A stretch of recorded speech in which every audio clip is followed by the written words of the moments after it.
Good evening, Chair. Calls to order public hearing for Bill 22-005, Charter Amendment, Non-Interference with Executive Branch. Mr. Wagner. Currently, the county charter requires all formal communications from the county council to the executive branch be addressed to the county executive and disallows the council from directing the actions of a subordinate of the county executive. This bill, if adopted, would allow the council to directly contact officers, agents, and employees of the executive branch for the purpose of inquiry and information, not to give them work or demand that they do anything for the council. It's more of a information type setting that I think would create a better flow of information for the council side. And this council, if it is adopted, it goes on the language will go on the ballot for the November election, and it would be for future councils and future administrations. And hopefully it's just something that when they drafted the charter, typically the charter for Harford County is not wrong, and I'm not saying that it is. I just think it was an oversight that this was something that in more recent years appears to me to be something that would be beneficial to the council for sure in terms of information, because sometimes, the flow of information doesn't need to get bogged down when we're looking for quicker answers than what we might get. This allows us to go around and actually speak with those that are in the administration to gain the information that we need to make a little quicker adjustment or help the constituents that we're trying to work with. So with that, that's really all I have. It's pretty straightforward. It'll be a charter amendment if it's passed, and the voters of Harford County will be voting on it if it's put on the ballot. Thank you, Mr. Wagner. Council, anyone else want to speak to us? Ms. Dixon, do we have anyone signed up to speak? Yes, Mr. President, we have two this evening. John Malamo, followed by Bill Wayland. Good evening, sir. Sir, good evening to you and your colleague. With only two speakers, do I get more than 3 minutes? No, sir. Okay. John P. Malamo, 2402 Eagle View Drive, Bel Air, Maryland. As you set about to consider this legislation, I would offer these thoughts. You believe that you are unable to do your job because the county executive is blocking access to executive branch employees. Perhaps you would consider that he may have no confidence in the employees in the executive branch. Alternatively, he may be paralyzed by the thought that their discussions with you would reveal some problem or failure at the top. Under any of these scenarios, access would be undesirable and mostly useless. Next, I observe your actions at the council meeting with particular attention to business from the president and council members. Mostly what I hear about then is pizza with Pat, curry with Curtis, ribs with Rob, chicken salad with Chad, tuna with Tony, jambalaya with Joe, and then for relief, Alka-Seltzer with Andre. Gentlemen, I struggle to take you seriously when your business is about your social activities, not the issues confronting county residents. Under those conditions, any discussion would be unproductive and worthless. Quite bluntly, I consider your claims that you cannot do your job without direct access to the executive branch employees to be an excuse for your performance. If you are serious about recovering your position, turn to those sections of the charter and code that you can affect. Variances, special exceptions, special developments, zoning reclassifications, access to the Zoning Board of Appeals. As prescribed in the Zoning Code, the Zoning Board of Appeals has authority and responsibility for these actions. Director of Planning and Zoning provides technical and administrative support, although I do not believe the council is well served by that support. It appears to me that you have ignored your responsibilities and given Department of Planning and Zoning your authority for their own purposes. I would submit that if you want more favorable discussions with the executive branch, you should reclaim your authority and properly discharge your responsibilities. I offer these suggestions for your considerations. Stop acting like a doormat for the county executive. Uphold the decisions you make and the actions you take. Recover your authority on site plan approval and zoning cases. Charge the Director of Planning and Zoning to hold the DAC review prior to presenting a recommendation to the Board of Appeals. Include the results of the DAC review in the staff recommendation. Schedule routine reviews of the actions of the Director of Planning and zoning cases. Specify that you determine whether the Zoning Board of Appeals hears a zoning case. Compel the Director of Planning and Zoning to routinely advise you of all possible zoning cases. I'm not as concerned with your perception that you cannot do your job without access to county employees as I am with my observation that you do not meet the requirements of your job within the authorities you have.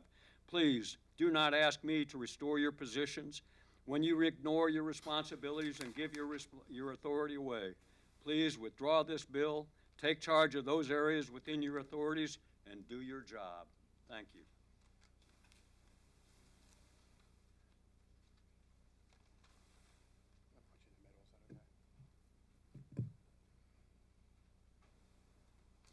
Good evening, sir. Mr. Vincenti and council members. I am actually for Bill 2205, amending Section 216 of the Charter. I believe its purpose is to get the answers and information to exercise your powers without having to go through the county executive. Mr. Wagner, you addressed this matter before the council on October 8, 2019. Your comments actually appeared in the Aegis on October 16th.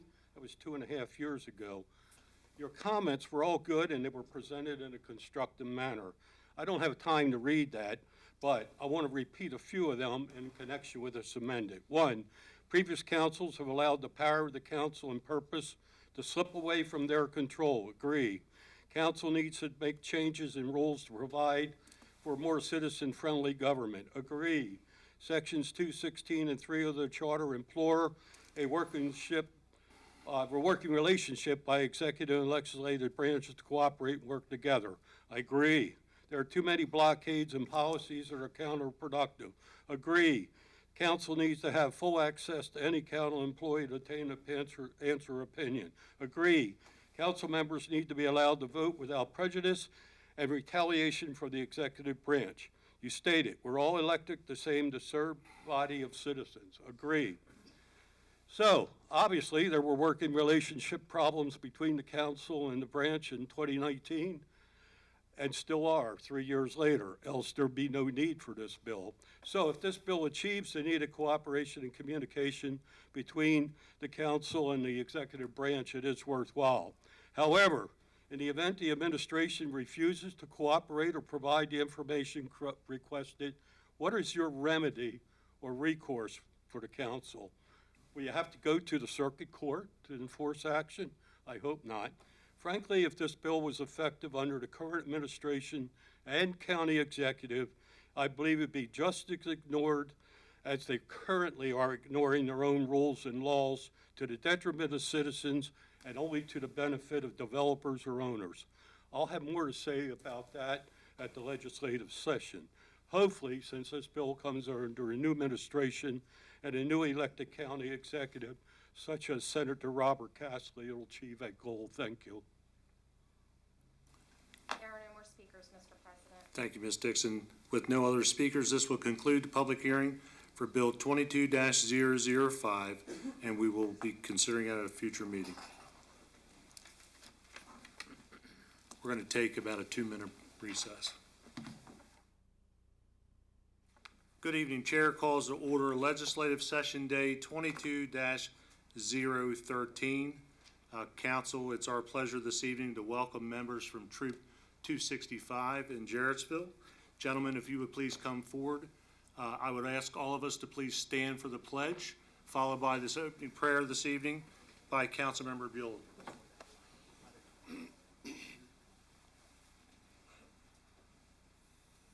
Right here in the front, gentlemen. Whenever you're ready.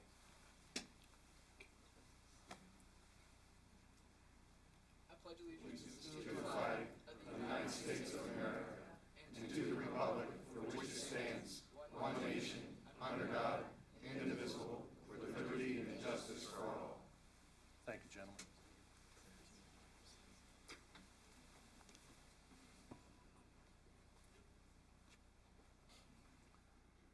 Our Heavenly Father, we come to you today with praise, and Lord, we thank you for giving us another day to gather.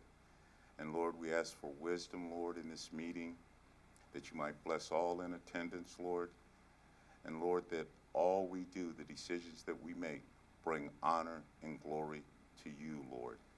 We ask a special hedge of protection, Lord, around our law enforcement, our EMS personnel, Lord, our medical professionals, Lord. And Lord, be with our children during these difficult times, Lord. And Lord, we just ask your blessing on the county, our country, Lord. And Lord, we thank you for all that you have done and will do, Lord. Amen. Amen.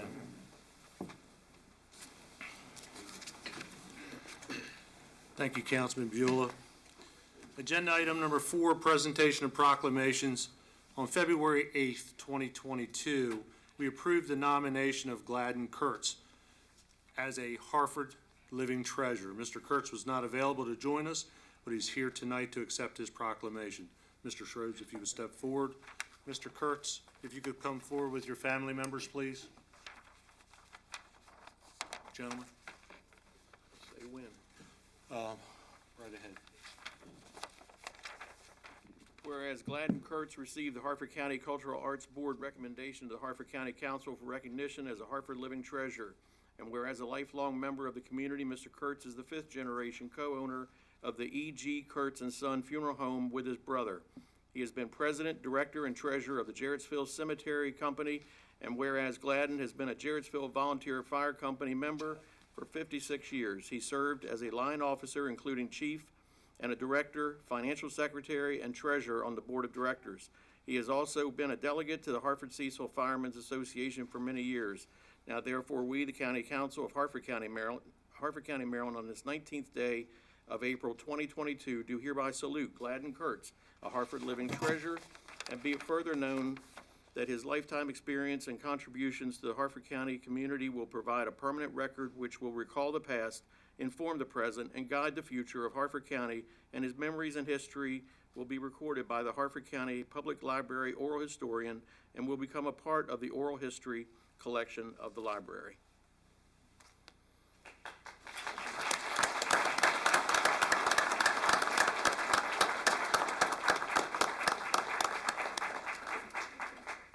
Gladden, it's a great honor to present this proclamation to you on behalf of my colleagues on the council. You know, when you think of Jarrettsville, you think of the Kurtz family. You guys have been there a long, long time, many generations, and we appreciate everything that you've done for our community, especially in the fire company. And, you know, I've been going to the fire banquets for 16 years now since being on the council, and you know, you hear the Kurtz name many, many times, both for you and your brother Ben and everybody else. You passed that on to your son and all of your family. I see the future firefighter right there. So, just thank you for everything that you've done for our community. You're going to be you're a great Harford Living Treasure, and I know that future generations are going to look forward to the oral history that's going to be taken and stored for many generations to come. Thank you again for everything, and if you would like to say a few words, that would be wonderful. I just want to thank Chad and the council for giving me this honor, to Gail Eisnock, who's sitting back there, who nominated me, and to my family here, my son Bill, daughter Andrea, grandsons Nathan and Robbie, my wife Renata, and my sister-in-law Val McKay, and Jen Terrell, our niece, sitting back there or whatever. But I would thank them for being here to share this with me. Thank you all very much.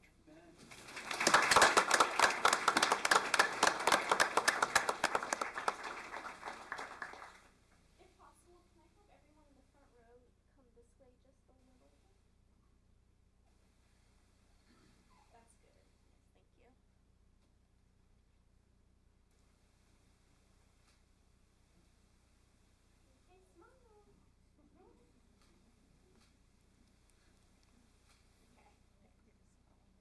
Okay, smile.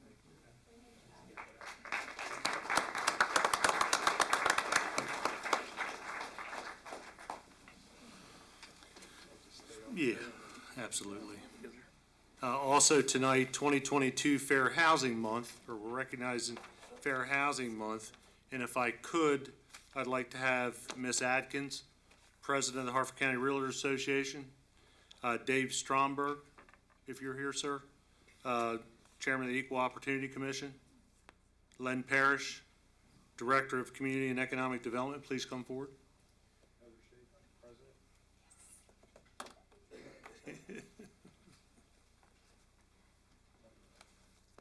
Whenever you're ready, sir. Whereas April 2nd, 2022 marks the 54th anniversary of the passage of the U.S. Fair Housing Law, Title VIII of Civil Rights Act of 1968 as amended, which enunciates a national policy of fair housing without regard to race, color, or creed, national origin, sex, familiar status, and handicap, and encourages fair housing opportunities for all citizens. And whereas the Harford County Association of Realtors is committed to highlight the Fair Housing Law, Title VIII of the Civil Rights Act of 1968 by continuing to address discrimination in the community, to support programs that will educate the public about the right to equal housing opportunities, and to plan partnership efforts with their organizations to help assure every American of their right to fair housing.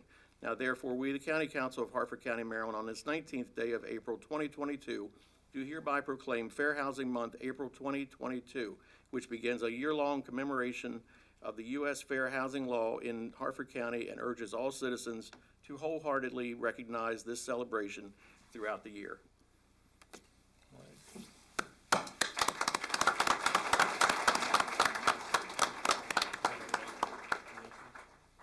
Again, thank you for what you do to keep us agents straight. I don't know if you know, but I'm a real estate agent as well, and you know, we do a really good job in Harford County in many ways to make sure that we have fair housing. As I look at the instructor, the famous Dave Stromberg, who keeps us all straight in Harford County, you know, you do a great job teaching all the CE classes, but I know that fair housing is one of your favorites, and thanks for everything you do to keep everyone out of trouble.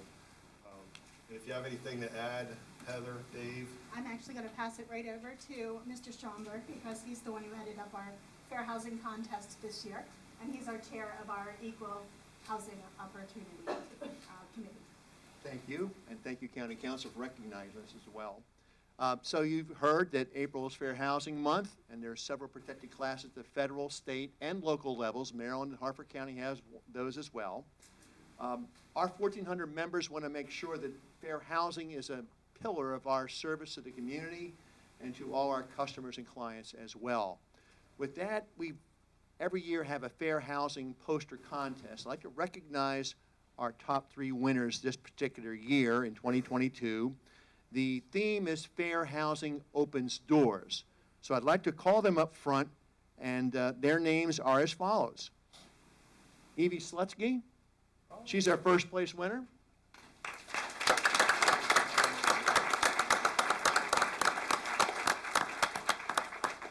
Next is Jada Taylor, she's our second place winner.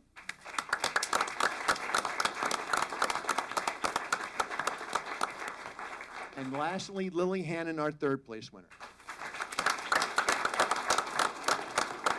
Ladies, thank you very much for your participation. It was really great that you did so. And lastly, although she's not here, we'd like to recognize the art teacher from Fountain Green Elementary School, Ms.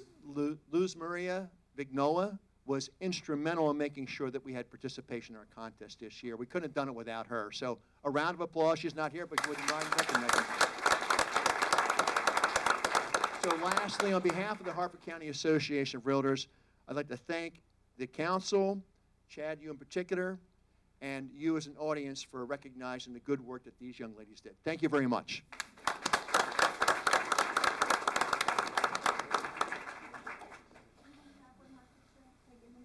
You come over here in front of me, please. Great. There you go. There you go. That's cool. Right there, right there. Where am I?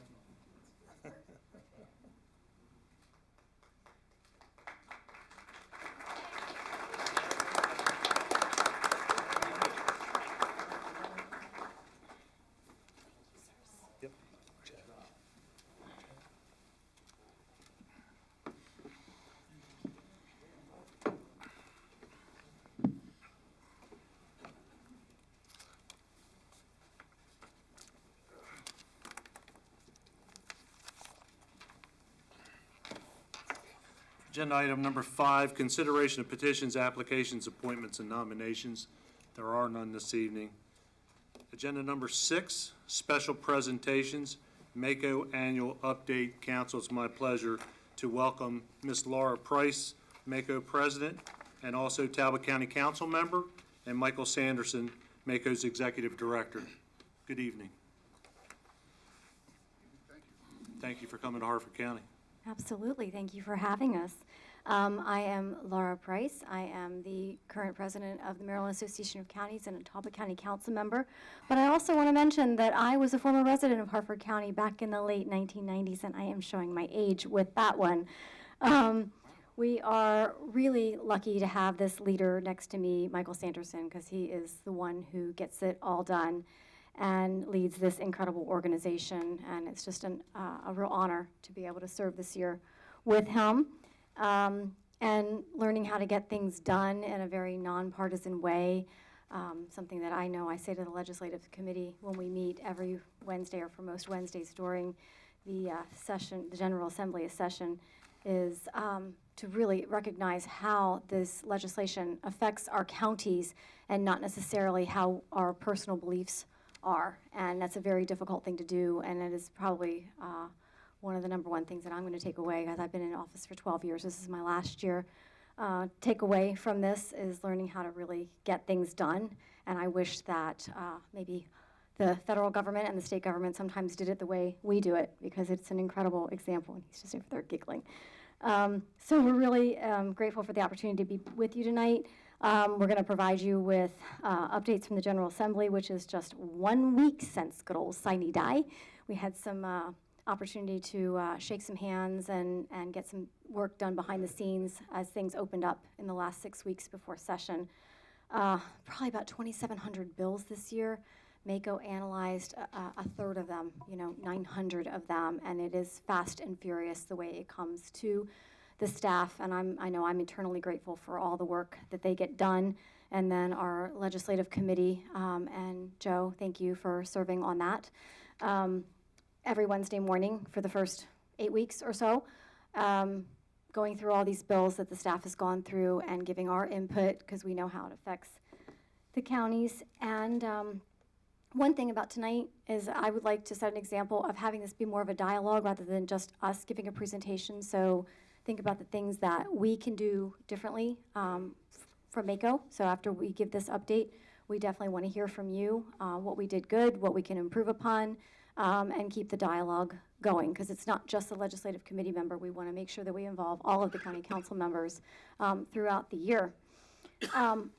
I do want to hit on the first topic after, and Mike will go through all the rest, but that's the EMS, the Emergency Transport Bill, that was just so incredible this year, and that is the one that if you're familiar, that would increase the compensation from just $100 to going up, I believe it's $50 the first, $150, and not just transport to an emergency room, but to another appropriate facility, whether that's an urgent care center, whether it's a doctor's office, or even if we, if we revive you and you don't need to be transported, to get compensated and reimbursed for that is huge.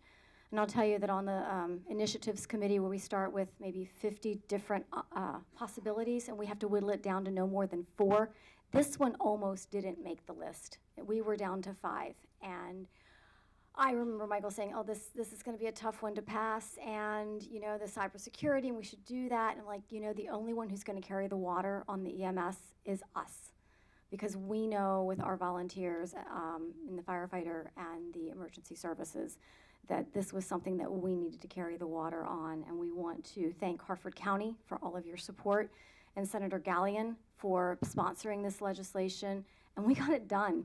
I mean, it's huge, and I'm going to let Michael take over the rest of it, because we had an incredible session. We killed some things that needed to die, and we got some things through that needed to go through, and then we got things studied that really need to go to summer study. So again, thank you so much for being here, and I'll turn it over to Michael Sanderson, our Executive Director.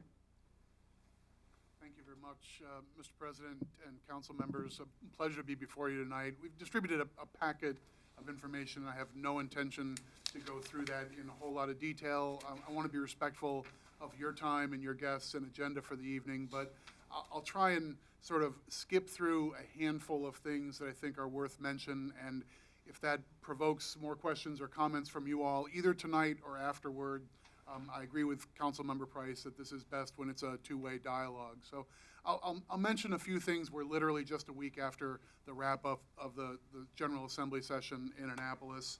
I will echo, we're really, really proud of working well with the emergency services community and with firefighters on support for these emergency services. This is going to improve the kind of service that we can deliver across the state. It's an overdue measure. It's been a tough one to lift. It's been years in the making, but this is the right direction to be heading, and to recognize that we're delivering medical service, whether it's at your house or whether we're going out to a community where there's underserved people. All of those things are the right way to be doing business with emergency services and leveraging that kind of support. So a really good move in the right direction there. Another issue that's a multi-year fight where we made ground this year is with state funding for your local roads and bridges through highway user revenues. This is years in the making. We know we've been on the wrong side of this. It's a multi-year fight. Harford County, setting aside the municipalities in Harford, the county government has been getting about $3.3 million as your share of state. Basically, it's the gas tax and tax on cars and so forth goes into a big pot. Some of it goes back to local governments to take care of your roads and bridges. That's not enough, and we all know it. Without a bill passing this year, we were about to fall off a cliff, and that 3.3 was going to drop to about 2 million. Totally unreasonable. Multiple initiatives on the table, including a proposal from the governor to maintain the 3.3 forever. We made a bipartisan effort. That's not enough. Bills in the House with lots of sponsors, bills in the Senate with lots of sponsors, a push all the way through to the end of the session. What we got out of it is not a full restoration, but it's another several steps in the right direction. That 3.3 for Harford is going to turn into 5 million over the next several years, about half again where we are today. It's not the finish line, but the arrow is pointing in the right direction, and we have thank yous to offer to an awful lot of legislators who went to bat for local governments on that front. It's a high priority, and we got kept moving the ball in the right direction. Another thing that's a little difficult to walk through, but the fiscal circumstance we're in right now, the public sector is sitting on surpluses at the moment, but no one knows how strong the underlying economy truly is. What happens with political decision makers in that circumstance was a bit of a challenge for Annapolis in this election year, redistricting year, and so forth. At the end of the line, the state wanted to grant some tax relief, and we think it's important. It's always been a principle of the local governments to say the state has its own revenue sources, and if it wants to create incentives for one sort of thing or relief for some categories of taxpayers, that makes sense. But that local taxes and those decisions in your budget ought to be local decisions and not made in Annapolis. In the grand scale, with what Annapolis did through this legislative session, a little bit of tax relief, some one-time spending and so forth, they've left the keys to the car in your hands this go-round. You're not along for the ride with the kind of things that they wanted to do with incentives and so forth. So on property taxes, and most importantly on income taxes, it'll be your call. If you want to give rate relief for classes of your residents and taxpayers, temporary or permanent, that'll be your decision locally, and we think that's the way each community ought to make those sort of decisions. So it's not a thrilling or sexy outcome from the legislative process, but it's an important one, and I think local governments deserve that level of respect from our state decision makers. That said, big picture, there's a number of numbers and summaries in the packet we've shared with you all. Big picture, like in most legislative sessions, we played a good deal of defense and tried to make sure we got a number of bills amended or considered with local services in mind. Our priority is when we come to Annapolis, along with elected officials, but sometimes it's the MACO staff, to try and articulate what would this proposal mean for the counties who have to do the recycling programs, who need to pick up the trash, who need to pave those streets and so forth. We want to make sure that you can be effective delivering those services back home. We had a good session articulating and being effective before the General Assembly. We're proud of that. MACO's support behind a bill gives it a better chance to pass. MACO's opposition or concerns with a bill means it's got a tough row to hoe, And that's the way things ought to be. This ought to be a partnership in policy with state and local governments, and we're happy to be part of that. So last page in the packet is looking ahead to our August conference. Having a big event a month or so after a July primary should be a can't miss for many folks who are looking forward and many jurisdictions who have best practices and innovations to share with one another. So there'll be a lot of opportunities to look forward to there, and we look forward to having many of you participate in that. So with that, I think we want to be respectful of your time, and if anything we spoke about is something you'd like to talk further about, great. Whether it's now or some other time, all that sounds good, but we're privileged to have the time before this evening. Thank you. Thank you. Mr. Woods? Thank you, Mr. President, and thank you so much for coming out and explaining everything. The last 2 years has been a strange, interesting Mako session, both of them, especially since 99% was remote. So that was challenging in itself, and but the Mako staff did a phenomenal job making sure paperwork was in front of everybody. We had everything we needed all the time, and in fact, very few technical issues too. That was amazing. In fact, I don't remember any. So maybe one or two, but yeah, that's impressive. And I do remember clearly last Ocean City talking about the 911 or the EMS bill and the cybersecurity, and everyone in the room didn't want to take away from either. And we're like, we got to make this happen. So now, this obviously was my last go round with Mako, so not coming back. Sorry, but actually, I'm not sorry. We are. You've served the county awfully well as a representative on Mako's legislative committee.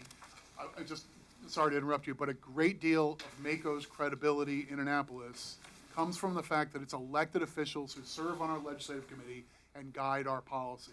It's not just the professional staff saying, we like this bill, we just like that one. It's elected officials who are responsible on the ground. That goes so far, and it opens so many doors. So thank you for your time and service. No, thank you. And what makes that so special is it allows Mako to really fight to bring home and keep our decisions down there local, and our ability to stay local and to keep local control at the forefront. And that's, I've always felt that's Mako's prime objective, you know, and I think because of how we're structured, that makes that worth it, and why it's a great organization to be a part of, because it does keep our local control here, which we need, obviously. I mean, the state will take every bit of local control away from us if we let them, and Mako prevents that.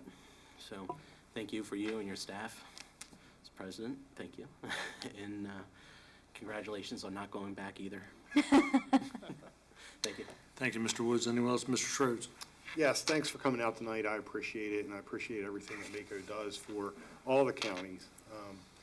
You know, it's kind of like, you know, you kind of wrap everybody up in numbers, and you have an impact, and everyone down in Annapolis recognizes that you're for all of us, and that those numbers are behind us, just like you see the teal hats. You know, they have a force in numbers, just like, you know, you represent all of the counties.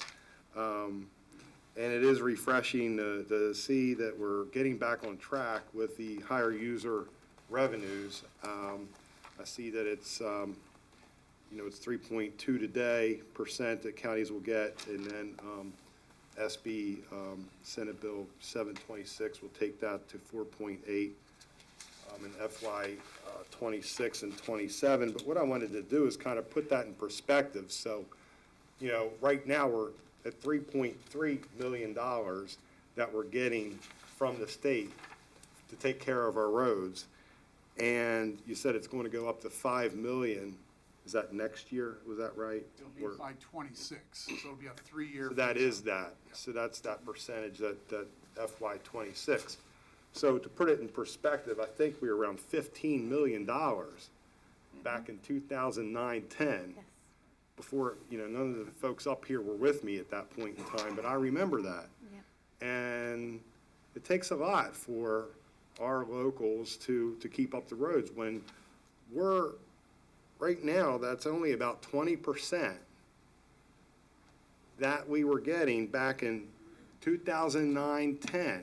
And look at the expense of everything. Look at how these contracts are higher. Look at fuel costs. Look at the materials, look what it takes. Everything costs more, but we're still, you know, if you factored that in, you're below 20%. If you roll in inflation, you're way below. So we appreciate where you're getting us in Harford County. It's my memory tells me that we have 692 miles of asphalt that we take care of. And I do commend our county for doing more with less, but I hear from constituents more and more and more, and I'm sure the administration does as well, that the roads just they're starting to not be in good shape. I got 2 constituent requests to look at their roads just last week, and I know it's all of us, but I want everyone to understand that we're at about 20% that we were getting 12 years ago, and then factor in the cost of how expensive it is today versus then. You know, back then, we were getting a good bang for the buck out of the money we spent. And, you know, just please continue to do what you can to, you know, bring the bacon back to Harford County. You know, bring it here. We know how to handle our money. We will do a good job. We've done a good job with less. But if we had more, we could do a lot better job. And I can tell you that all of a sudden, of course, when you go through a winter, you're going into spring, people are recognizing they're outdoors, they're seeing that the roads are crumbling, they're falling apart. You see, they're kind of like alligatoring is what I call it. You see that in the pavement, and you know, it's a real thing. So please keep fighting, and I encourage all of us to continue to advocate for that. And thanks again for the representation you provide. Mr. Sherrod, you're absolutely right. I mean, it was the state formula for 40 years, and it worked. And we recognize that, you know, when everything fell off the cliff in 2009-ish, that maybe they needed to do something. But it was never meant to be permanent and leave us, you know, when losing 90% of our roads money. And, you know, our citizens, they don't care if it's a local road or a state road. They just know that their road has potholes and needs to be fixed. And, you know, I think, well, why is the state project more important than the local project? And I know that, you know, in Talbot County, the revenues used to cover the entire roads department, and that's what it's supposed to do. And now we have to, whether we have to raise taxes or we have to pull from another department in our county budget, because we have to fix the roads. It's part of public safety. So you are 100% correct, and I know, and on the original bill that was bipartisan sponsor, lead sponsor was Senator McCray, did get us back to the 15.3%. Had the counties at 15.3 and Baltimore City at 12 point whatever, and the municipalities back at 2.6. Right. And had us at full restoration of 30%. Somehow the municipalities ended up above full restoration, and the counties got left behind. So, no, this fight's not over, and so we'll take any help that we can get to continue. The other thing is, it seems like assessments are back up. You know, the real estate's doing well. Our income tax should be higher as well. People are doing well. Our economy is getting stronger every day. And the other thing, we're back to traveling a lot more. So we are going to the gas pumps, even though we don't want to, because gas prices are astronomical. You see a lot of cars on the road. People are out and about. You know, they were cooped up for 2 years. And, you know, the money should be there that we should be able to get some of that money back to keep our roads how they should be. So we don't lose them. I mean, you got to maintain that infrastructure, or it gets to a certain point that you can't just keep up. You got to redo the road when you redo it if you wait too long. So it's important. But thanks for what you're doing. Thank you. Thank you, Mr. Schroeder. Mr. Bueller. Thank you, Council President, and thank you for coming out this evening. And I would just like to expand on what Councilman Schroeder was talking about, because I've been looking at this because I get a lot of complaints about the conditions of the roads. And I can't remember, you know, because it all seems to flow together. Several years ago, there was legislation passed that changed the way the monies were distributed for highways and roads. And when you really look at it, and I think it went, the top priority, if I'm not mistaken, went from safety to density. Am I correct on that? Or could you explain that? I would like for the public to know, because when you really look at it, like Council, we're getting less than, even with the $5 million bump up, when you account for inflation, we're probably about at 10% what we used to get. I think you're right. Both of your comments about how we got here. We're in the wrong place. We need to do better, and every one of your arguments is exactly correct. It's exactly the reason why full restoration makes sense. In the process between these cuts back in 2009 and today, the General Assembly, in its wisdom, decided, let's take the 3 pots of money, an allocation to Baltimore City, who's one of a kind. They do all the state roads and the big highways. They're different from anybody. Put them in a pot by themselves. Municipal governments, just the incorporated cities and towns in their own pot. So that's sort of the downtown density roads. And then county governments for the balance. And we'll treat those as 3 separate funding streams. It didn't seem like a big decision at the time, but what it made it easier to do was to play favorites. And in all candor, municipal governments made an argument that we have the congested roads, we're downtown, and we need a bump, and they got a bump at a time when there wasn't money for the counties to come along for the ride. And that's what's left them ahead of where we are. So they also had a smaller, like to solve the entire municipal problem was $20 or $30 million a year, $350 for the counties and for Baltimore City. So you can, sometimes you patch over the ones that you can patch over. It's left us in an unfair circumstance, but nobody in Annapolis ever believed like taking care of local roads was a bad idea. But we've just ended up in this dead end. It's bad policy. Everybody knows it. It's just tough to break the habit. And it's part of it is because maintenance is not as exciting and popular as new projects. And unfortunately, we're up against that. The boring part of public service is patching over what you have, as opposed to cutting a ribbon on the new shiny thing. But patching over what you have is enormously important for your residents, for your neighborhoods. So we're absolutely going to keep at it. But you're right, there was a shift in priorities. It's not right. Thank you. Appreciate all you do. Thank you, Council President. Thank you, Mr. Buell. Mr. Schroeder? Is some of the money going to things like the HOV lanes, up 95, or is that a separate pot? Like where's the state money going? Like, I want to know where it's going, because we manage our money really well in the county. And So there's a long, expansive answer to that question that I probably can't do full justice to. Right. This pot of money from taxes people pay when you buy an automobile, when you buy gas, the motor fuel tax and so forth, and a few other odds and ends. Some of the corporate income tax goes into this pot. That's the piece that used to be split 70% to the state and 30% to the locals. And the deal from this year is that local share goes from 13.5 up to 20%. We're working our way back to that 30% share. The remainder is basically all the 23 counties. So we've got work to be done on that front. The remainder that goes to the state has a consolidated transportation trust fund. So it's not as simple as those dollars go for just these projects, but it's everything from the Port of Baltimore and the airport and highways and add-ons for highways and express lanes and other things, all the way down to transit projects and mass transit and that sort of stuff. So Maryland doesn't fund their individual modes piece by piece. It all goes into a transportation trust fund that's consolidated. So it's a little easier to tag this dollar for that dollar for this. But in the aggregate, it's for the entire transportation system at the state level. Right. That's who's made out at our state. I have a really nice Harford County project at the intersection of Grafton Shop Road and Route 23 I'd like to see funded. So if you're looking for something local.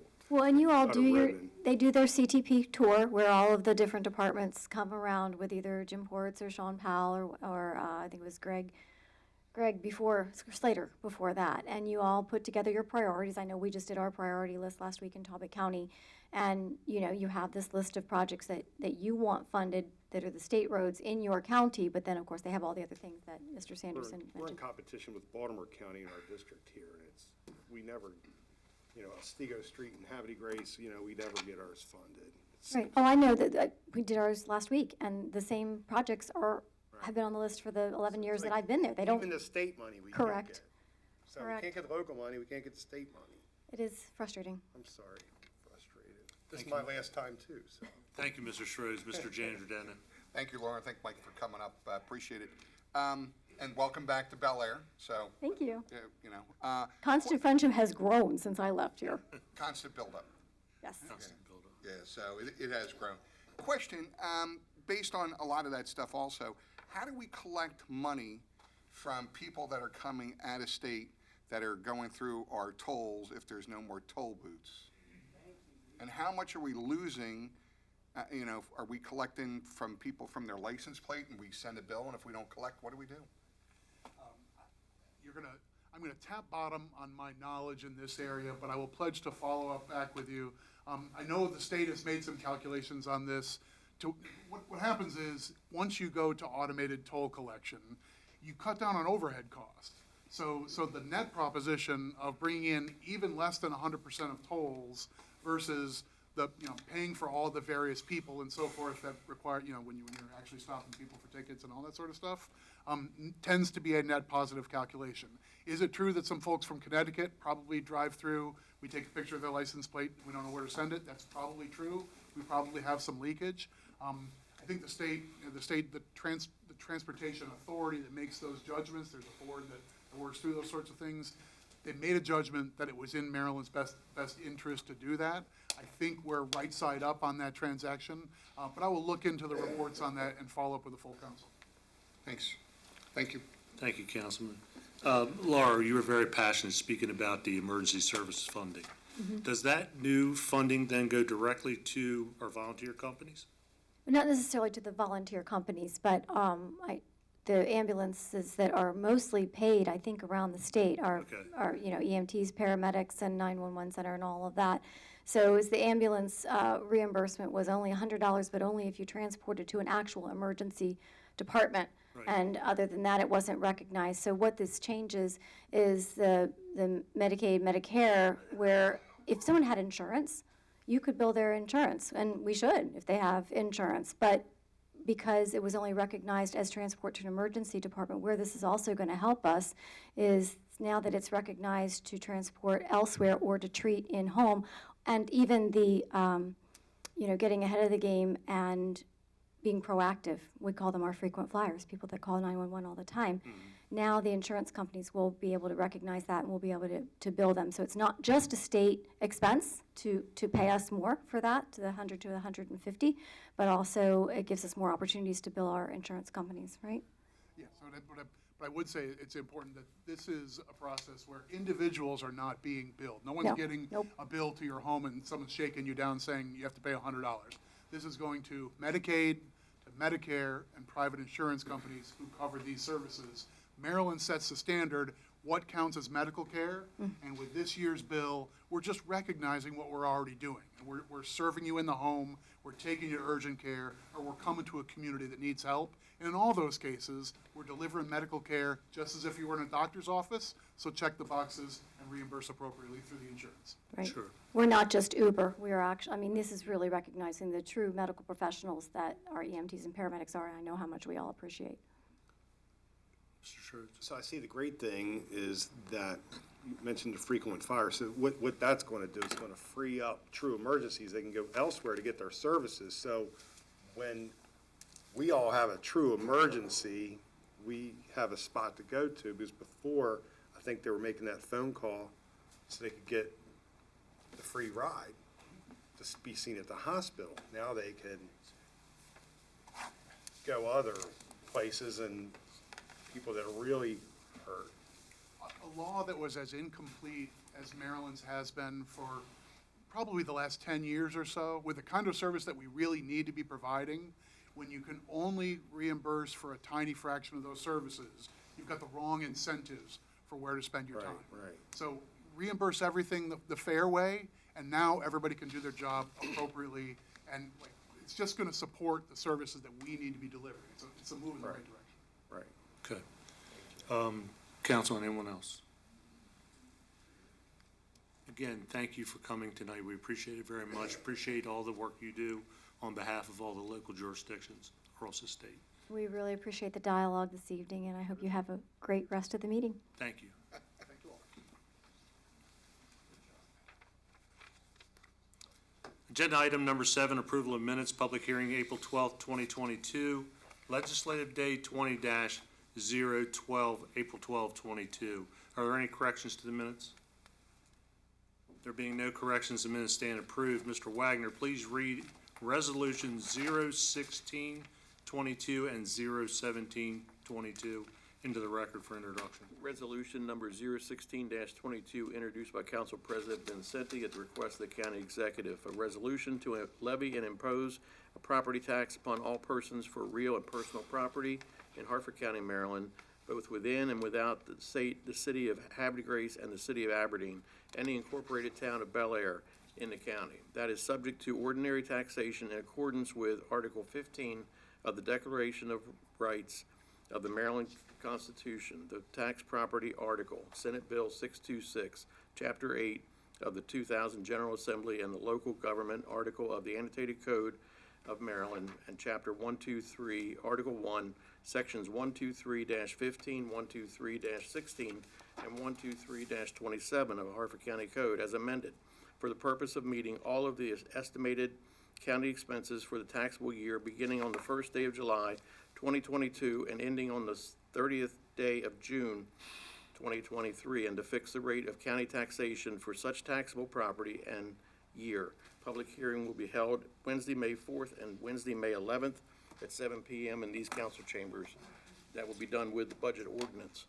Resolution number 017-22, introduced by Council President Vincenti at the request of the County Executive. A resolution to adopt the capital program for the fiscal years ending June 30th, 2023, June 30th, 2024, June 30th, 2025, June 30th, 2026, June 30th, 2027, and June 30th, 2028.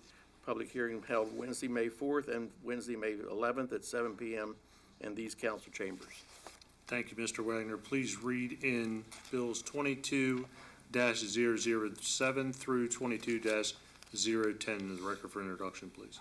Bill number 22-007, introduced by Councilmember Wagner, an act to propose amendments to Article 2, Legislative Branch of the Harford County Charter as amended by repealing and reenacting with amendments Section 210, Forfeiture of Office by council members, and Section 209, A, vacancies in the council, to provide for the ability to remove a council member for specified reasons, to establish a process for removal, to provide an appeal process, to provide for filling the vacancy caused by a removal, and to require the submission of this amendment to the legally qualified voters of Harford County for their adoption or rejection in accordance with Sections 905 of the Harford County Charter by the council, April 19, 2022, introduced, read first time, ordered, posted, and public hearing scheduled for May 17, 2022 at 6:45 p.m. Bill number 22-008, introduced by Council President Vincenti at the request of the County Executive and Councilmember G. N. Giordano.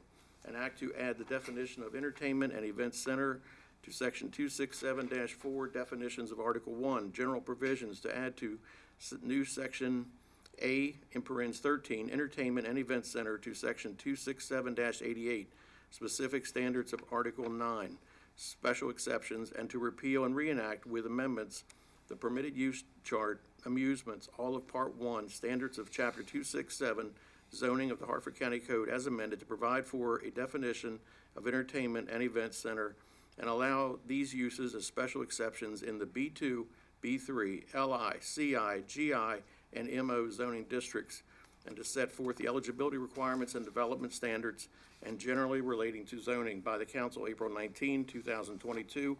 Introduced, read first time, ordered, posted, and public hearing scheduled on May 17, 2022 at 6:45 p.m. Bill number 22-009, introduced by Council President Vincenti at the request of the County Executive. The annual budget and appropriation ordinance of Harford County, Maryland, to adopt the county budget consisting of the current expense budget for the fiscal year ending June 30th, 2023, and capital budget for the fiscal year ending June 30th, 2023.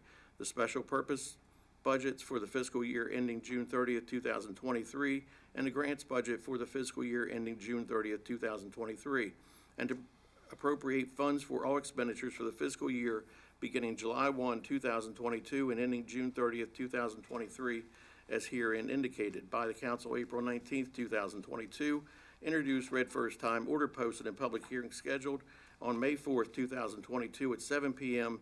in the council chambers at 212 South Bond Street, Bel Air, Maryland, 21014, and on May 11th, 2022 at 7 p.m. in the council chambers, 212 South Bond Street, Bel Air, Maryland, 21014.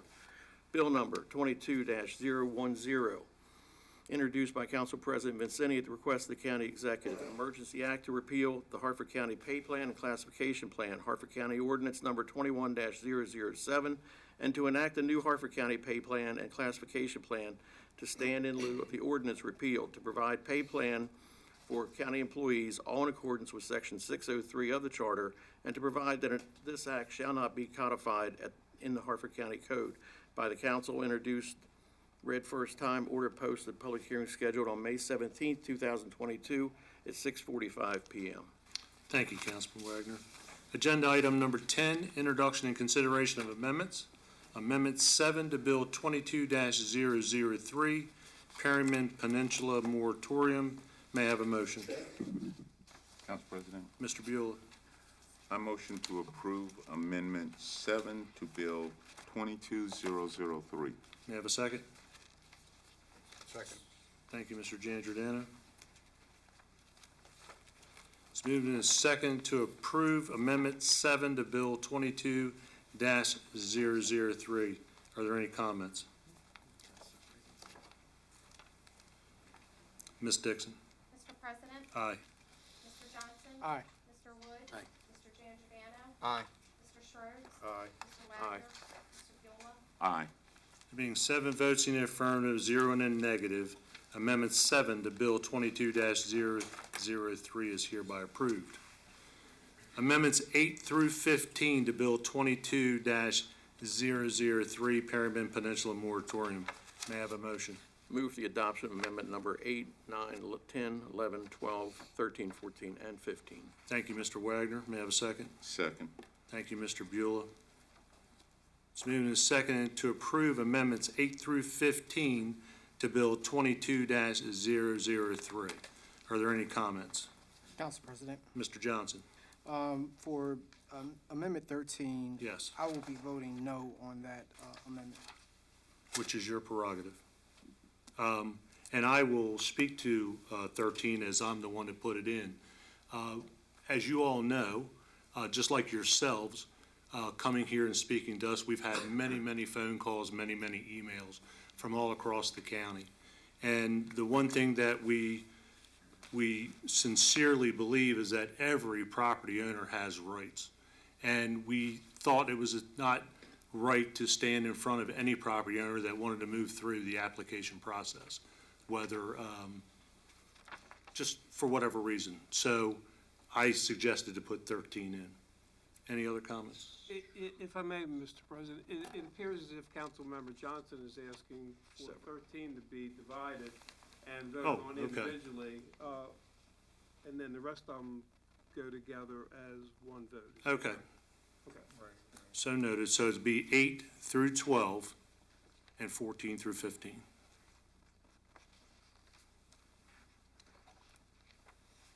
May I have a motion? We have the motion. You have the motion. We have the second. Ms. Dixon? Mr. President? Aye. Mr. Johnson? Aye. Mr. Woods? Aye. Mr. Giangiordano? Aye. Mr. Schroeder? Aye. Mr. Wagner? Aye. Mr. Beulah? Aye.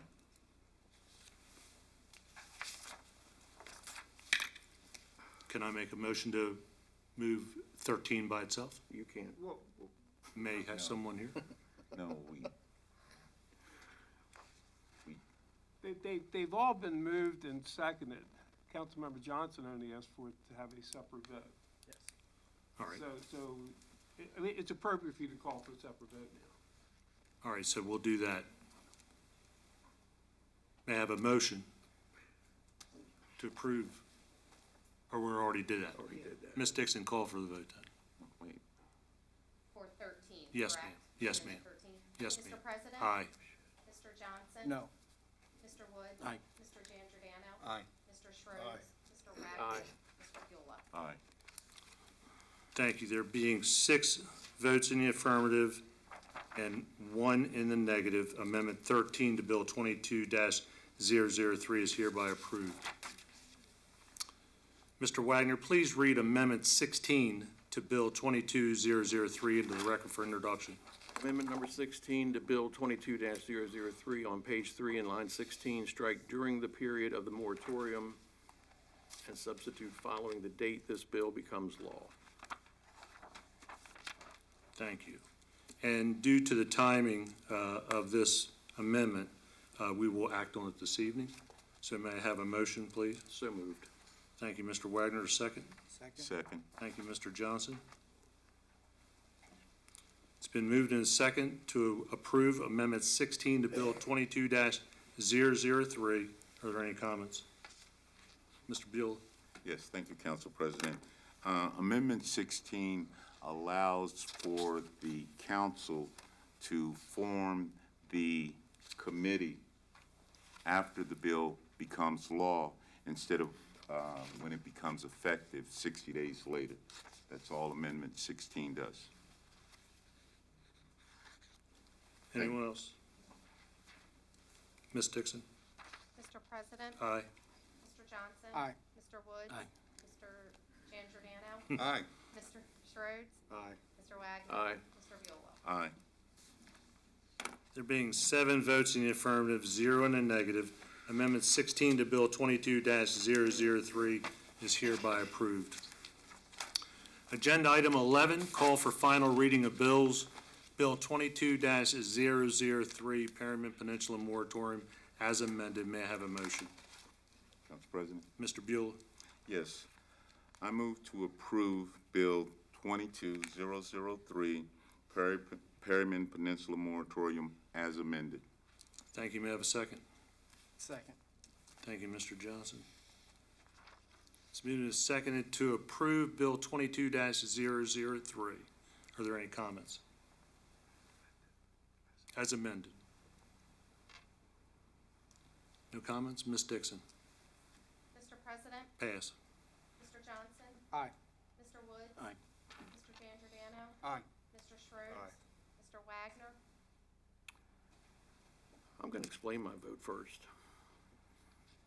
We're all aware of the Perryman Peninsula with traffic issues, safety issues, water resources, environmental issues, and I do view myself as a property rights proponent.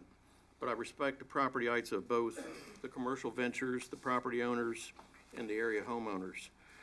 There's a lot of things to consider on the Perryman Peninsula. Some we can fix and some we can't. Some has been in existence for more than 30 years, and certainly the traffic issue and some of the safety issues have nothing but grown since. Since the 1990s, there have been many changes in warehousing and logistics industry since the designation of the GI zoning for the Perryman Peninsula. The definitions are not the same today as they were in the 90s. I believe that we as council members are bound to do that which we think is legal, and I believe the most legal thing tonight would actually be to vote against Bill 22-003 and disregard the valid concerns. That being said, that's the conflict that we've all, I think, dealt with over the last few weeks, dealing with the moratorium bill that we've got in front of us. The moratorium used as a pause with a clearly defined end that yields productive resolutions and defines a clear means to pay forward the needed infrastructure in that area is what I'm seeking. And I don't want to go through this exercise and not develop a resolution in the end. We have a lot of work to complete in a short period of time, and I hope that we achieve that desired goal in the end. I vote aye. Mr. Buell? Oh, sorry. Want to do my job?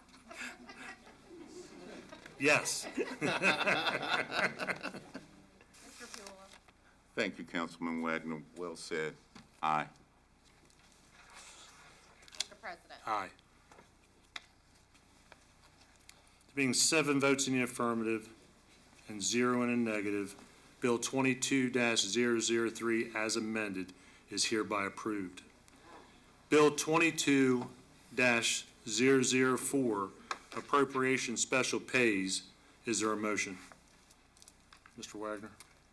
Move for the adoption of Bill number 22-004. May I have a second? Second. Mr. Buell? It's been moved and seconded to approve Bill 22-004, Are there any comments? Seeing none, Ms. Dixon? Mr. President? Aye. Mr. Johnson? Aye. Mr. Woods? Aye. Mr. Giangiordano? Aye. Mr. Schroeder? Mr. Wagner? Aye. Mr.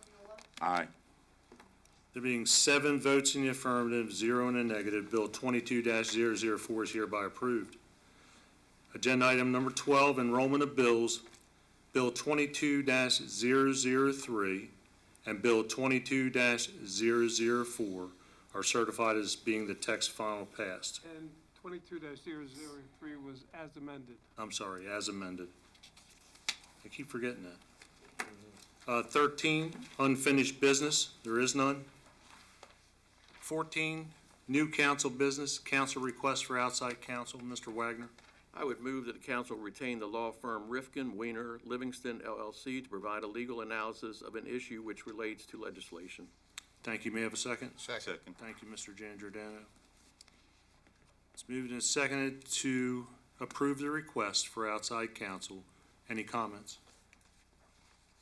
Ms. Dixon? Mr. President? Aye. Mr. Johnson? Aye. Mr. Woods? Aye. Mr. Giangiordano? Aye. Mr. Schroeder? Aye. Mr. Wagner? Aye. Mr. Beulah? Aye. There being 7 votes in the affirmative, 0 in the negative, the request is hereby approved. Agenda item 15, business from the president. The only thing I want to touch on, again, are council budget work sessions scheduled for Monday, April 25th, Tuesday the 26th, Wednesday the 27th, Thursday the 28th. All will be live streamed, will be available and archived on our website for work sessions. In addition to the work sessions, the council will hold, excuse me, sir. In addition to the work sessions, the council will hold 2 fiscal year '23 budget public hearings, Wednesday, May 4th and Wednesday, May 11th at 7 p.m. in the council chambers. Again, the public hearings will be live streamed and archived on the council website. The schedule is also available on the website. 16, business from council members. Mr. Johnson. Thank you, Council President. I'll yield my time tonight. Thank you, sir.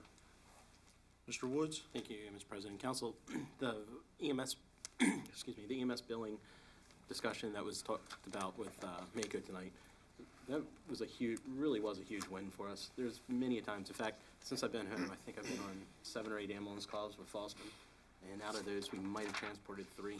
The majority of them we treated at the house and left, took care of the problem and left. And we can't recoup any of that money. Sometimes we gave medications, sometimes we did a lot of work, cardiac arrest, and we had no ability to recover any of that money. So this is a huge thing for all fire departments, including our volunteers. So, thank you. Thank you. Mr. Giangiordano? Thank you, Council President. I hope everybody had a good Easter weekend, and want to remind everybody that Orthodox Easter is coming up on Sunday. And please pray for all the Ukrainian people that are still in war and conflict and dying over there. I know people, you know, it's been going on for 40 days or so, but just keep them in your prayers and your thoughts. We have freedom here. They had it there, and it's trying to be taken away, so I hope everybody remembers that. Congratulations to, I'll let Chad talk about the one, to Advancing Beyond the Spectrum. If anybody knows any kids or anything that they don't talk and, you know, they're young and everything, this is a facility that opened up in Bel Air that they started, and this is their first facility. Wonderful place. I've got a nephew that's having trouble speaking. Unfortunately, he's in Georgia. If he was here, I'd send him here. But it's a stigmatism. A lot of people don't want to recognize that. But thankfully, there's a place like this locally that can help kids. So I wish them all the best of luck. Thank you, Council President. Thank you, Mr. Giangiordano. And Mr. Schroeder? Thank you, Council President. Again, I want to thank the scouts that came out tonight. I spent some time with them before the meeting, and I want to thank them again for their pledge and what they do. I know that they all have bright futures ahead of them. And also want to thank everyone that came out to the Arbor Day that was held on Good Friday.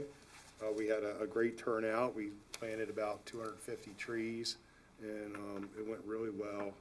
And you know, it's an annual event that we do in Harford County. I believe this is our 19th year, and it just keeps getting better all the time. So, and Councilman Giangiordano mentioned that we did attend opening of the Forest Hill Wine and Liquor Store, I believe Friday, and just congratulations to the new owner, Kenny Shaw, and his wife on opening that.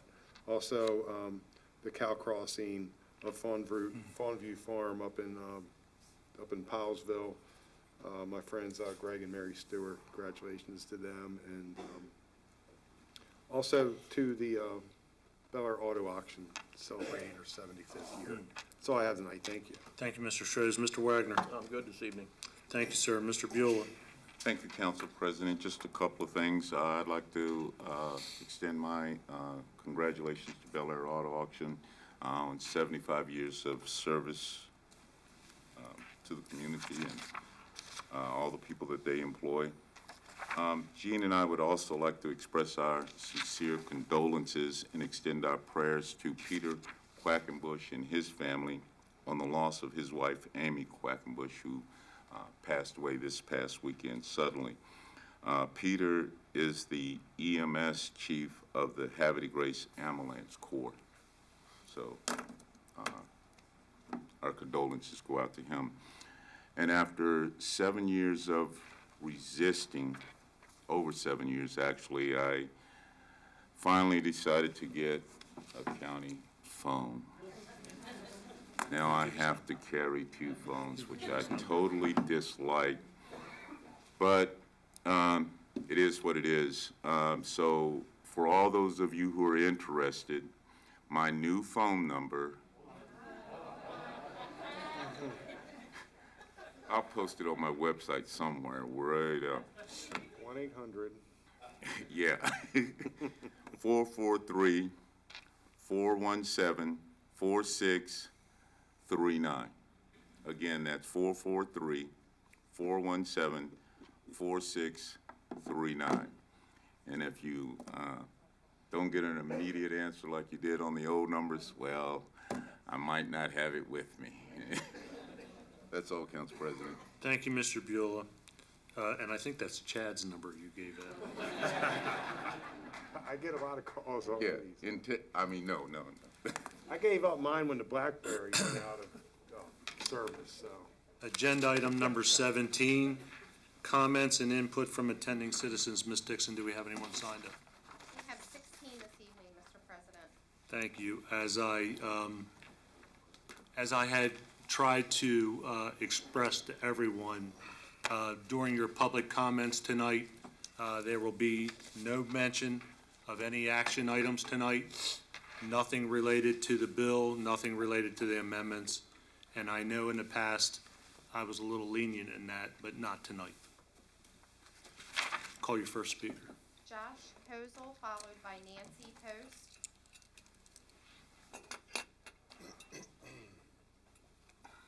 Good evening, sir. Good evening, Council. My name is Josh Kozel. Information is on file. As a strong supporter of parental rights, I was stunned to read an article published by Alex Schmemmel of the National Desk about how HCPS is hiding information about gender transitioning children from their parents.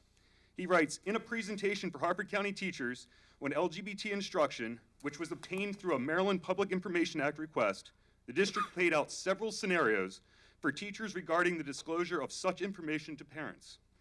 The article goes on to reveal a scenario staff can use when conversing with the parent or guardian and ask the child, when I communicate with your parent or guardian, what name or pronouns would you like me to use?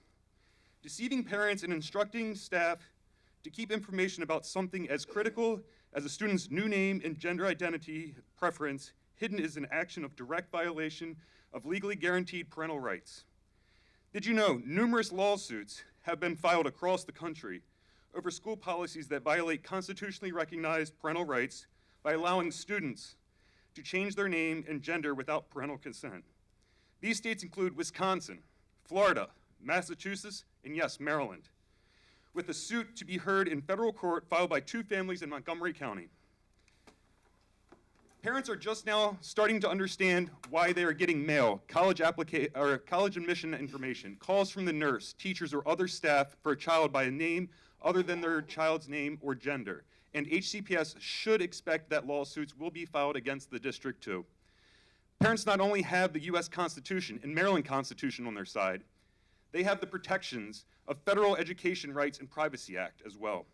As it relates to the recent youth mental health crisis, sexual and violent assaults in HCPS schools, imagine being a child just returning to in-person learning and having their privacy violated when aggressively surveyed by HCPS staff the first week of school about the sexual behaviors and orientation. In doing so, HCPS violated the Protection of Pupil Rights Amendment, a federal law protecting the rights of students and parents. Then imagine the burden your child carries because they are being encouraged, aided, and abetted by the school staff to lead a double life behind the backs of parents. Teachers, staff, and counselors are becoming more vocal and speaking out against being instructed to participate in the big lie. Until the lawsuits work through the courts, this council should consider withholding any and all funding supporting this activity so as not to be named in a federal lawsuit. Thank you and have a good evening.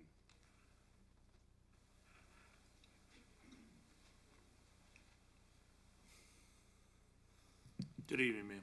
Good evening. Nancy Post, my information's on file. Perryman Peninsula has a temporary wind tonight. It remains to be seen how that goes. Abingdon Woods still suffers malignant neglect.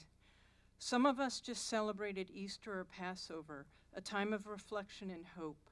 Tonight we heard another nice prayer read to kick off the Harford Council meeting. But the words ring hollow in the halls of Harford County government. Words are empty unless their meaning is taken to heart and put into action, not simply read off of a piece of paper to create a mirage of moral conduct. If those words mattered, if there was true intention behind their meaning, Harford officials would serve their citizens and not those who impose harm on their citizens. Harford officials would not dismiss citizens' pleas for clean drinking water, fresh air to breathe, safe neighborhood roads to travel on, preservation of God's creation for us and future generations.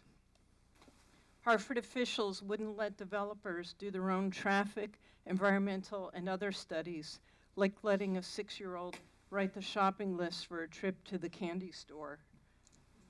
Southern Harford residents would be treated equally, respectfully, and without discrimination as Northern Harford residents are treated. Harford officials would not hypocritically preserve 15 acres by Waverly Drive in Northern Harford, not worried about land rights, landowner rights, and turn their backs on preserving 326 acres of critical habitat in Southern Harford's Abingdon Woods home, which is home to the Ha-Ha Branch stream and surrounded by hundreds of homes. Harford officials would put legislation and measures in place to combat climate change and recognize it as the existential threat to our survival that it is. Harford officials would not meet with developers behind closed doors, would just under the number of council members that would require written minutes.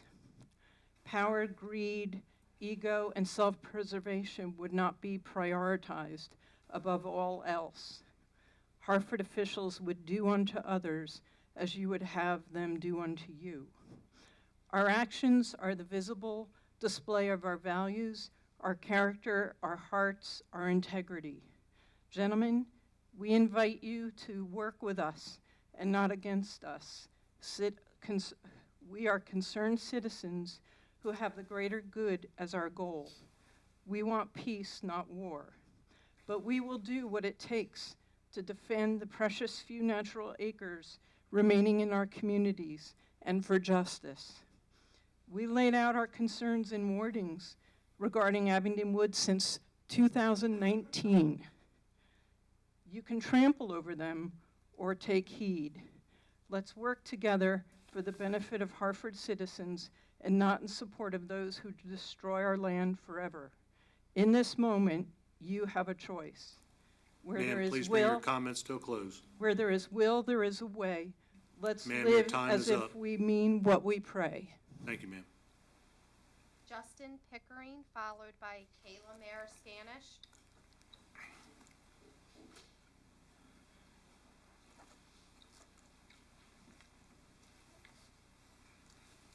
Good evening, sir.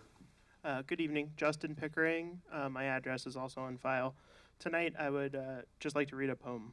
It Couldn't Be Done by Edgar Albert Guest. Somebody said that it couldn't be done, but he, with a chuckle, replied that maybe it couldn't, but he would be one who wouldn't say so till he tried. So he buckled right in, with the trace of a grin on his face. If he worried, he hid it. He started to sing as he tackled the thing that couldn't be done, and he did it. Somebody scoffed, "Oh, you'll never do that. At least no one ever has done it." But he took off his coat and he took off his hat, and the first thing we knew, he'd begun it. With a lift of his chin and a bit of a grin, without any doubting or quit it, he started to sing as he tackled the thing that couldn't be done, and he did it. There are thousands to tell you it cannot be done. There are thousands to prophesy failure. There are thousands to point out to you one by one the dangers that wait to assail you. But just buckle in with a bit of a grin. Just take off your coat and go to it. Just start in to sing as you tackle the thing that cannot be done, and you'll do it. Thank you.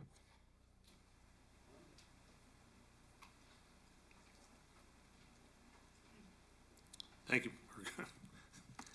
Good evening, ma'am. Good evening, Kayla Maris-Scanish. My address is on file. I am speaking tonight for many parents of Harford County. We have been observing fundamental changes within our public schools without any regard to parental rights or the well-being of all students. The school administration has created a toxic environment for our children that is a complete distraction from actual academic content and represents a radical departure from teaching things like science, math, and reading. The books, curriculum, issue awareness, and events they have introduced are not only highly inappropriate for the development of children, but they have no place in a public school system. HCPS is using our tax dollars to promote its administrators' woke agenda, and we, the parents, are demanding some accountability. The activism issues in our schools continue to promote are not only disrespectful to members of our community, but actually create division among our students. Public schools should be a safe place for all. I hear all the time members of this community demanding respect. Well, you cannot demand respect for one class of students' beliefs while simultaneously crapping all over another student's beliefs. Friday, April 8th, Bel Air Middle School held a day of silence to protest against violence towards the LGBT community.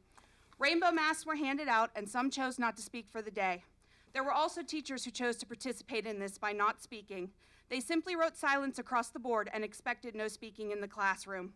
How is this a nurturing learning environment for all students? First, no learning actually happened in several classes. Second, how do you think this made a devout Catholic student feel? A student who treats every classmate and teacher with respect, but whose religion does not agree with homosexuality. I was approached by a mother whose child was so uncomfortable at school that Friday, she called and asked to be picked up. This is by far not an inviting learning environment for all. The State Department of Education is now instructing kindergarten classrooms to teach about gender identity and says that teachers in the state are not required to inform parents about their child's desire to change genders. And HCPS has provided this training to their staff. This is an outright attack on parental rights. Federal law does not grant public school districts the authority to circumvent parental consent and notification. These topics and life decisions are not and will never be the responsibility of the school or any of its staff members.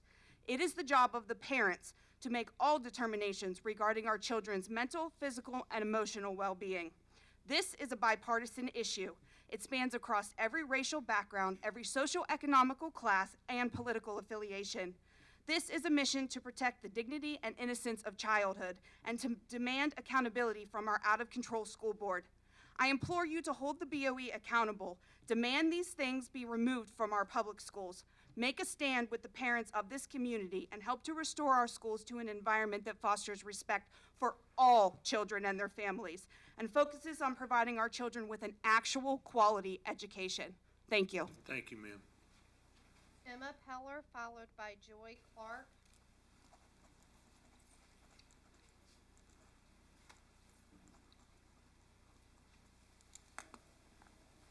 Good evening, ma'am. Emma Peller, my address is on file. I don't have a plan here tonight because honestly, didn't know what was going to happen. I just want to remind everyone that we are in a climate crisis. Our environment is in danger. And while I'm happy that we're taking steps to address it. We have a long way to go. The overdevelopment in this county just hurts everyone in the end. Maybe you won't feel it in your lifetime. Maybe I won't feel it in mine, but down the road, our children, grandchildren, they will. We just need to prioritize our environment, prioritize keeping Harford County green. So that's what I have to say about that. And I also just have to address comments earlier. Transgender children and people, 82% have considered suicide, and 40% have attempted it. Those numbers can go way, way down with a supportive adult in their lives. And you know, I think to me, if all it takes for a child to not have those feelings is to call them by a different pronoun, how could we not do that? I'm not a parent. I, can't speak for parental rights, but as a person, as someone who was in HTPS schools, I think being a welcoming environment for all means supporting the mental health of everyone, including LGBTQ students, including trans students, including Catholic students, everybody. But I think asking someone's pronoun is the bare minimum. So thank you.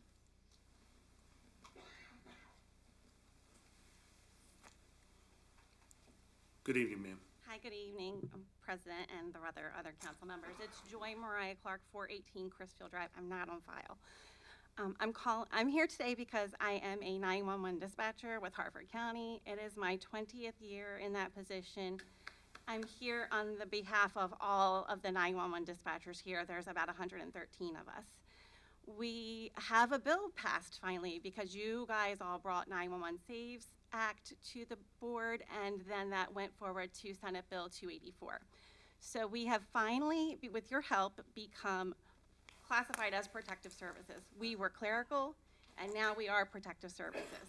So that's a huge step in that bill. However, there are some other things that the bill offers to us that have not been recognized by the county or enacted. One of which is a better compensation program and a tax credit for homeowners who are 911 dispatchers.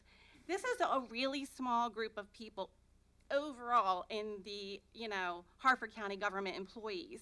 We're a small group of people. We're very specialized in what we do. I personally hold 7 certifications, and I have to recertify every 2 years in all 7 of them. I can't necessarily just be easily replaced, and that's why we go through the academy system that we go through. We put people through the academy. We train them highly before we release them to work on their own. So it's a completely separate type of job of anything else.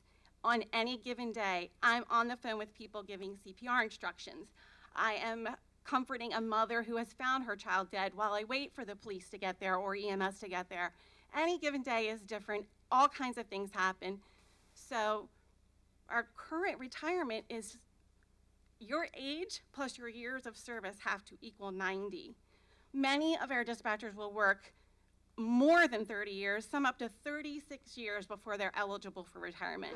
But our police officers work for 25 or 20 years.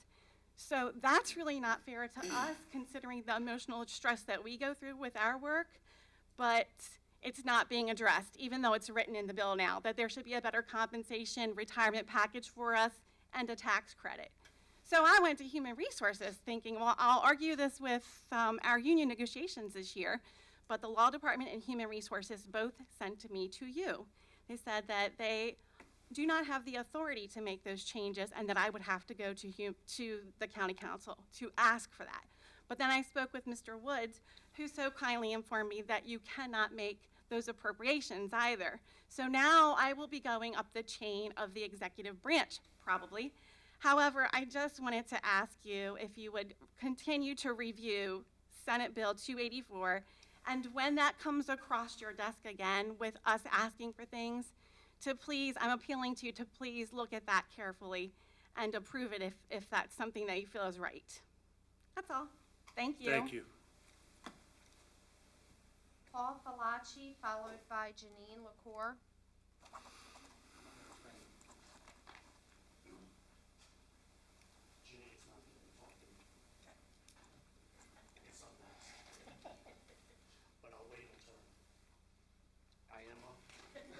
Greg LaCour, followed by Bill Whalen. I didn't know what to, Greg LaCour, 1820 Park Beach Drive. I didn't know what to talk about today, but from last week, not being here, I had an injury. And this EMS, give them their money, give them their benefits. These people are solid.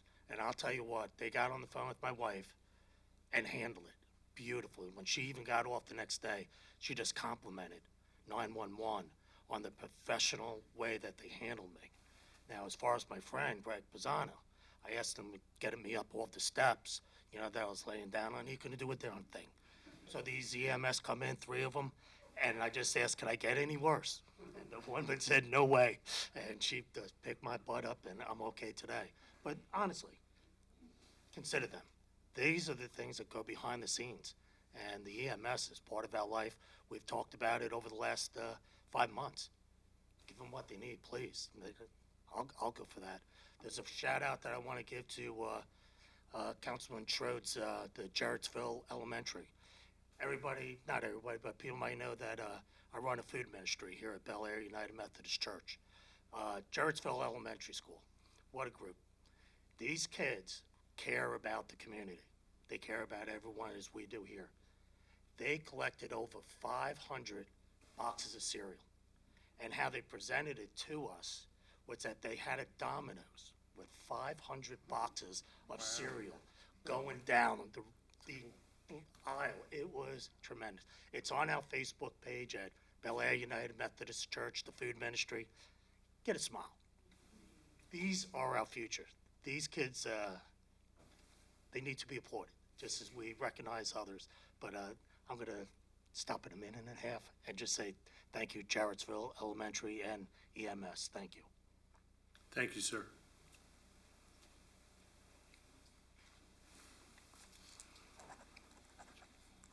Good evening, sir. Good evening, Mr. Vincenti, council members.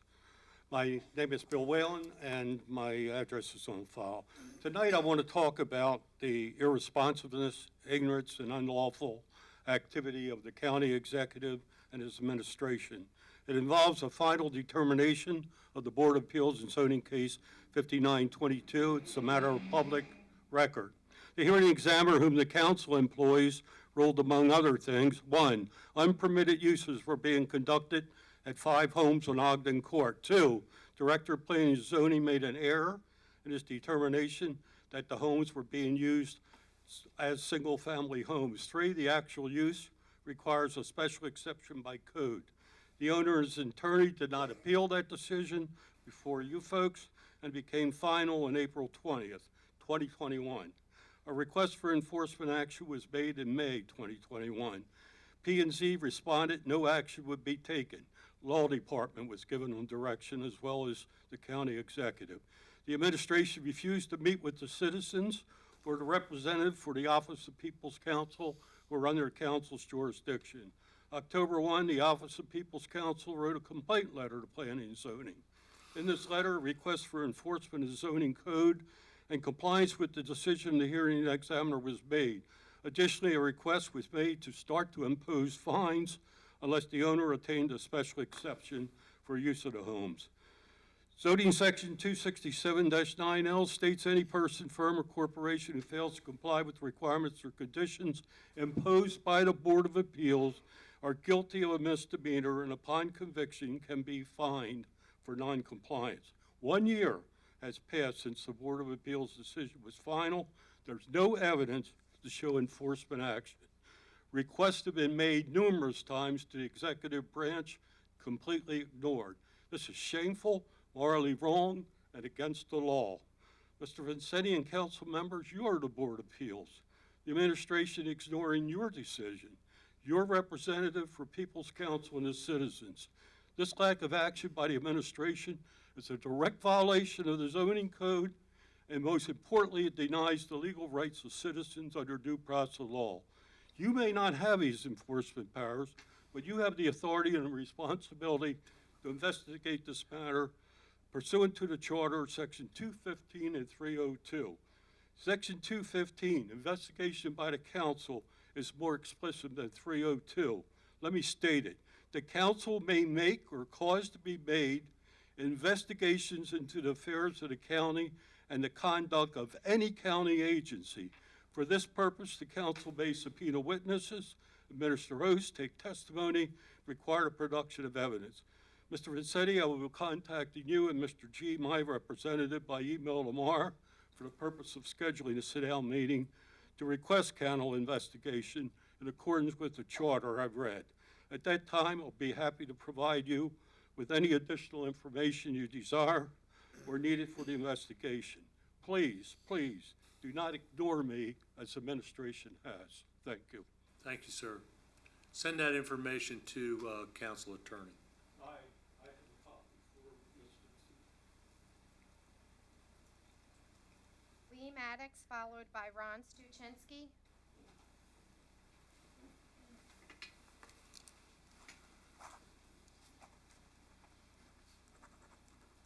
Good evening, Mr. President and members of the council. Lee Maddox, my address is on file. I'll only take a minute. I come here tonight with my heart full of gratitude. Gratitude for all the citizens of Harford County who stood up, all the citizens who wrote letters and made phone calls, and a special shout out to the advocates here in this room, and in particular, the folks over at Save Abingdon Woods. We're stronger together. Thank you.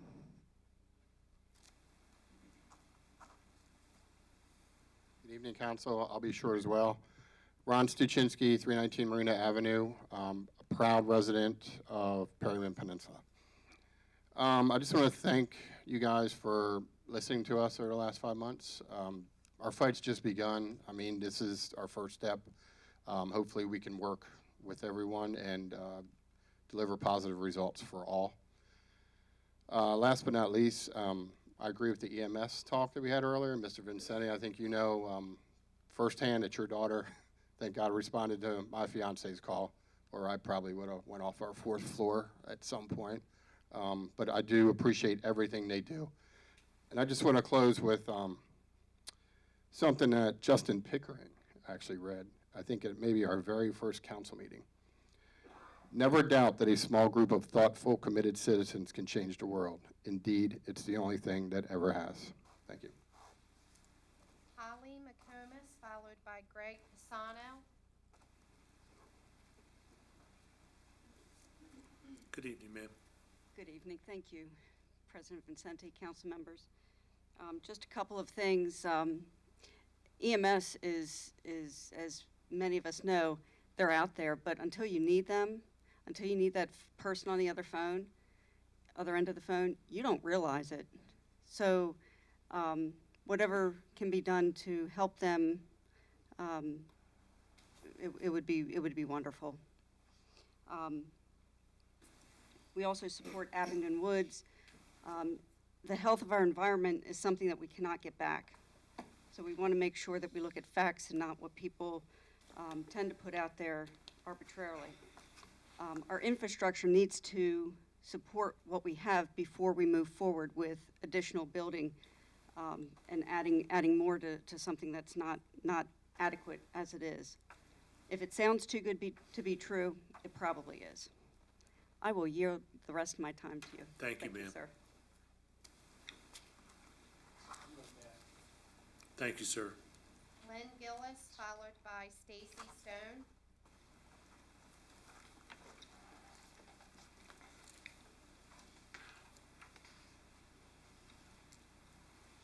Good evening, sir. Good evening. Glenn Gillis, Abingdon. Excuse me, Perryman. There's a reason for that. Tonight, I'd like to take my time to provide several thank yous.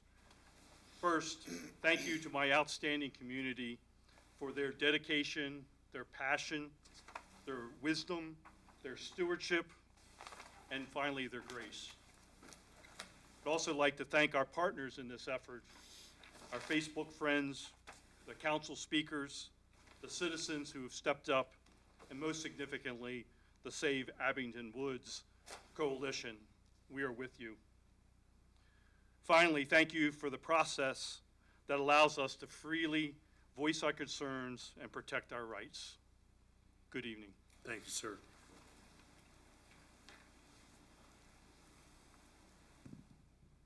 Stacy Stone, 2106 Park Beach Drive in Aberdeen. I'm actually here to answer Tony Giordano's question about the tolls. So when you ask the question, what happens if somebody comes from out of state and gets a toll, gets mailed to them, they can just ignore it. That is true. That is something that can happen, and there are hundreds of millions of dollars owed to the state of Maryland through tolls. So what we need is a reciprocal agreement with these other states so that the toll violations, they can either, not allow someone to renew their license or their tags, because really that's the only authority that the state of Maryland has against us if we don't pay our tolls or our speeding tickets, is we lose our license or we lose, can't renew our tags. So that's what needs to be done, and to my knowledge, we don't have that with these electronic tolls. Other than that, thank you, Council, for listening to me over the last 4 months, and to all my team here. We appreciate it. There are no more speakers, Mr. President. With no more speakers, this meeting will be adjourned. Thank you. I was just getting warmed up.